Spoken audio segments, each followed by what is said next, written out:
So hello my dear friends, welcome back to study room learn noter. तो यहाँ पे है क्लास 10th के लिए एसएसटी का स्ट्रेटजी वीडियो, जहाँ पे कि मैं आपको डिस्कस करने वाला हूँ चैप्टर के कौन से ज्योग्राफी, इकोनॉमिक्स और फिर पॉलिटिकल साइंस, हिस्ट्री में क्या क्या इंपॉर्टेंट है, क्या क्या इंपॉर्टेंट नहीं है, और कैसे आपको आंसर राइट करना है। जिनका सिलेबस कंप्लीट हुआ है, जिनका नहीं हुआ है, सबके लिए स्ट्रेटजी वीडियो लेकर आया हूँ। क्या क्या करना चाहिए, किस चीज़ का आपको ध्यान रखना चाहिए आपके पेपर के लिए, वो सब चीज़ें मैं यहाँ पे डिस्कस करूँगा अच्छे से। अब बात आती है सिलेबस पे कि सिलेबस जिनका कंप्लीट हुआ है और जिनका नहीं कंप्लीट हुआ उनको क्या करना चाहिए। जिनका कंप्लीट हुआ है उनको एनसीईआरटी रीड करनी चाहिए। इंपॉर्टेंट पैराग्राफ्स, इंपॉर्टेंट लाइंस जो हैं उनको अंडरलाइन करके अच्छे से वर्ड टू वर्ड रीड करना चाहिए, है ना। क्वेश्चंस उनको फ्रेम करना चाहिए। किस टाइप के क्वेश्चंस होने चाहिए? WWH टाइप के क्वेश्चंस होने चाहिए। WWH क्या है? What, when, how. What, when, how, कब, क्या और कैसे। ये क्वेश्चंस इस टाइप के, इस स्ट्रेटजी से आप अपना रीडिंग करोगे एसएसटी का तो बहुत ही ज़्यादा प्रॉफिट में रहोगे। जिनका नहीं कंप्लीट है सिलेबस वो भी सुन लें, है कि नहीं। लेकिन जिनका कंप्लीट नहीं है सिलेबस, एक दो चैप्टर को छोड़ के अगर आपने पूरा हिस्ट्री या ज्योग्राफी छोड़ दिया है 3-4 चैप्टर, तो आप इस वक्त रीड नहीं कर सकते। आप इतना प्रीसियस टाइम अपना गंवा नहीं सकते, है कि नहीं। आप प्रैक्टिस में लगाओगे। तो उसके बाद जिनका सिलेबस कंप्लीट है वो मॉक पेपर्स सॉल्व करेंगे। उसके बाद 5 ईयर्स PYQ सॉल्व करेंगे। 5 ईयर PYQ से मॉक पेपर सॉल्व करने से आपकी प्रैक्टिस होगी और क्या होगा, आपको पता चलेगा कि किस टाइप के ट्रेंड ऑफ क्वेश्चंस आ रहे हैं ना, कौन से क्वेश्चन ज़्यादा पूछ रहा है। प्रैक्टिस हो जाएगी आपकी, अच्छे से प्रैक्टिस करोगे बैठ के। कैसे प्रैक्टिस करोगे? ऐसे बैठ के जैसे आप एग्जाम लिखने वाले हो, 3 घंटा का टाइम सेट करोगे, 3 ईयर का।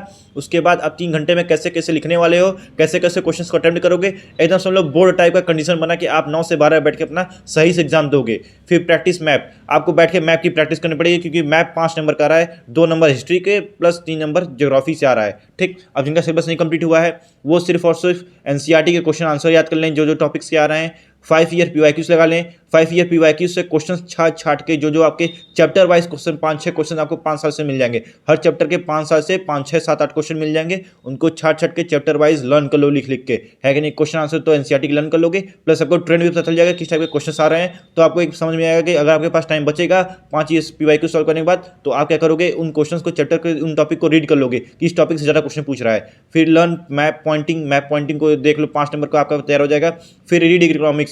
भैया इकोनॉमिक्स प्योर 20 मार्क्स का है और प्लस आपके 3 ही चैप्टर हैं, तो इसको तो मतलब 20 नंबर नहीं गवा सकते इसमें, तो इसको तो रीड ही करके जाना है। आप बाकी बड़े बड़े चैप्टर्स जो हैं, पॉलिटिकल साइंस हो गया, ज्योग्राफी, हिस्ट्री, उसको रीड नहीं कर सकते, बट इसको तो आपको रीड करके ही जाना पड़ेगा। बहुत ही ज़्यादा इंपॉर्टेंट है।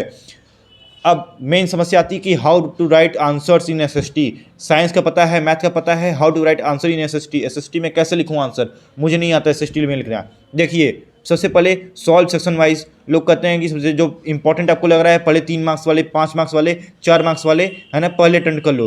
तो इनको पहले अटेंड करोगे तो पहले आप 1 मार्क्स, 2 मार्क्स, 3 मार्क्स वाले को छोड़ रहे हो, तो कितना पेज छोड़ें वो आपको नहीं पता रहता ना। तो ये स्ट्रेटजी गलत है। सॉल्व सेक्शन वाइज कीजिए, जो नहीं आ रहा है उसके लिए ब्लैंक स्पेस छोड़ दीजिए, है कि नहीं। फिर second, solve MCQ and map work first. सबसे पहले MCQ सॉल्व करो क्योंकि वो ईजी होते हैं, फिर मैप वर्क कर लो कि वो भी ईजी होते हैं, जो बहुत ज़्यादा टाइम टेकिंग नहीं होता है। इसमें टाइम बिल्कुल भी नहीं लगता है, 5 से 10 मिनट लगेगा आपका MCQ सॉल्व करने में, अगर आपने अच्छी से पढ़ाई की है, और मैप वर्क करने में 1 मिनट लगेगा खाली आपको। ठीक, फिर third, right answers point wise. जितने मार्क्स का क्वेश्चन उतने वैलिड पॉइंट्स लिखोगे। 2 मार्क्स का क्वेश्चन 2 पॉइंट वैलिड पॉइंट यहाँ पे लिखोगे ना, पॉइंट्स वैलिड होनी चाहिए। ये नहीं कि कुछ भी उसमें छाप दे रहे हो, मतलब आपने कुछ आपको याद आ रहा है तो कुछ ना कुछ उसमें उल्टी कर दो।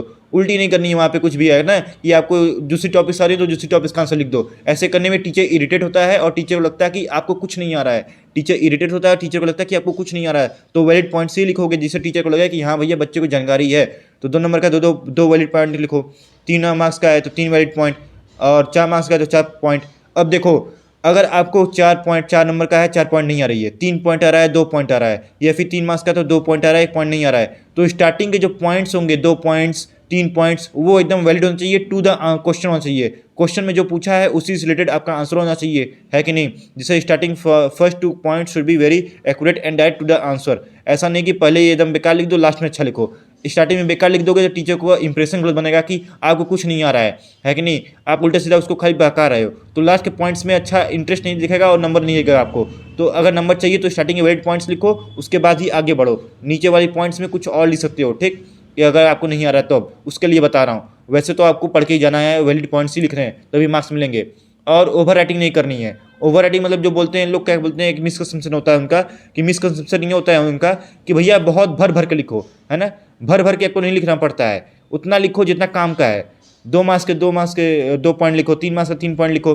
और ये पॉइंट्स कितने लाइन की होनी चाहिए, मतलब 2 से 3 लाइन की होनी चाहिए, हर एक पॉइंट 2 से 3 लाइन की। 4 पॉइंट भी है तो 2 से 3 से 4 कर सकते हो इसमें पॉइंट, 3 से 4 लिख सकते हो कि नहीं, कि आपकी लिखने की कैपेसिटी थोड़ी सी इंक्रीज होनी चाहिए। इसलिए तो मैंने बोला कि मॉक पेपर सॉल्व कर लो, 5 PYQ सॉल्व कर लो। तुमको भी भैया जिनका नहीं कंप्लीट उनको भी बोला मैंने 5 साल का PYQ लगा लो, है कि नहीं।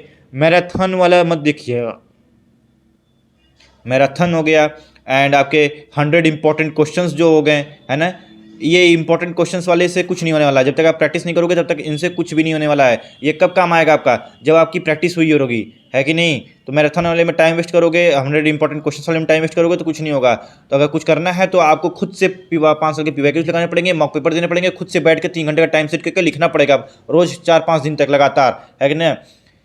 फिर 4th point, leave space for answers you haven't attempted और unable to recall.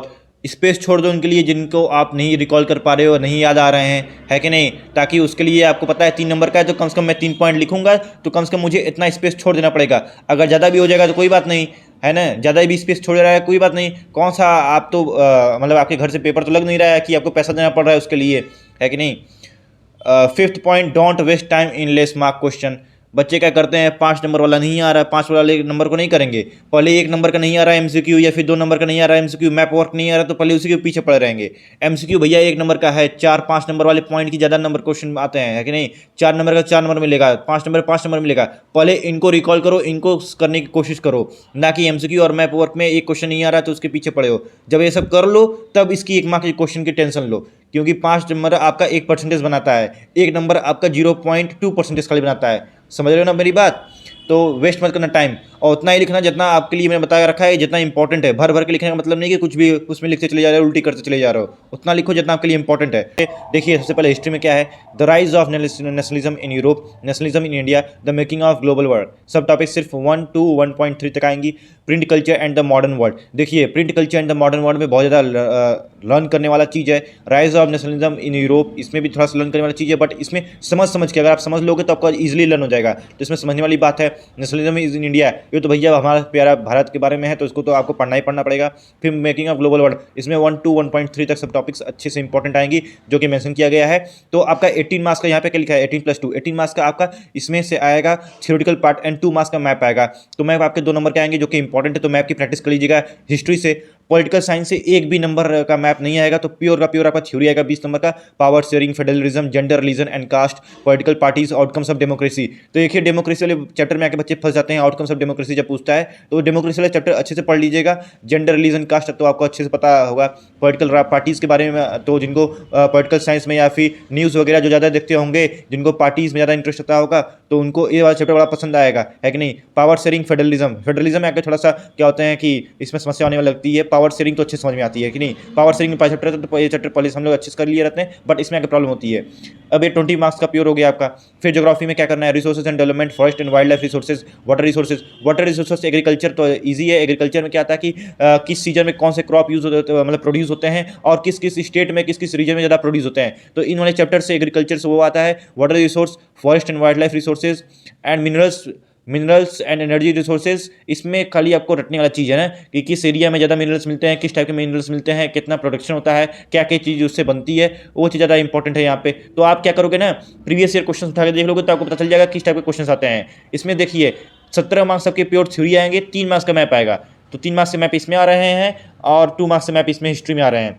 And last में 3 चैप्टर हैं, development, money and credit, globalisation and the world economy. 20 नाम के इकोनॉमिक्स के आ रहे हैं, है कि नहीं। तो 20 मार्क्स के जो आपके इकोनॉमिक्स आ रहे हैं, सबसे पहले मेरे ख्याल से आपको इकोनॉमिक्स करना चाहिए, उसके बाद आपको पॉलिटिकल साइंस करना चाहिए, फिर आपको हिस्ट्री करनी चाहिए, क्योंकि इसमें 4 चैप्टर हैं, लर्न ज़्यादा नहीं करना रहता है। आपको समझ गए अगर, और डेट्स इसमें इंपॉर्टेंट होती हैं, डेट्स आपके लिए इंपॉर्टेंट है हिस्ट्री में, अगर ये समझ गए तो आपके लिए ईजी है, बना लिख सकते हो उसमें। उसके बाद आपके लिए ज्योग्राफी में ये minerals and energy resources, agriculture, ये 2 चैप्टर में ख्याल से आपको लिए ज़्यादा रटने वाला चीज़ हो जाएगा। समझने वाला जिनको इंटरेस्ट होगा ज्योग्राफी में उनके लिए अच्छा रहेगा। अलग अलग इंटरेस्ट होता है, किसी का पॉलिटिकल साइंस में होगा, किसी का हिस्ट्री में, किसी का ज्योग्राफी में, किसी का इकोनॉमिक्स में। तो अगर आपका इंटरेस्ट नहीं है तो आपको ये चीज़ें याद करनी पड़ेंगी, agriculture, minerals and energy resources बहुत ज़्यादा याद करना पड़ेगा। तो इसको आपको ज़्यादा समय देना पड़ेगा, ठीक।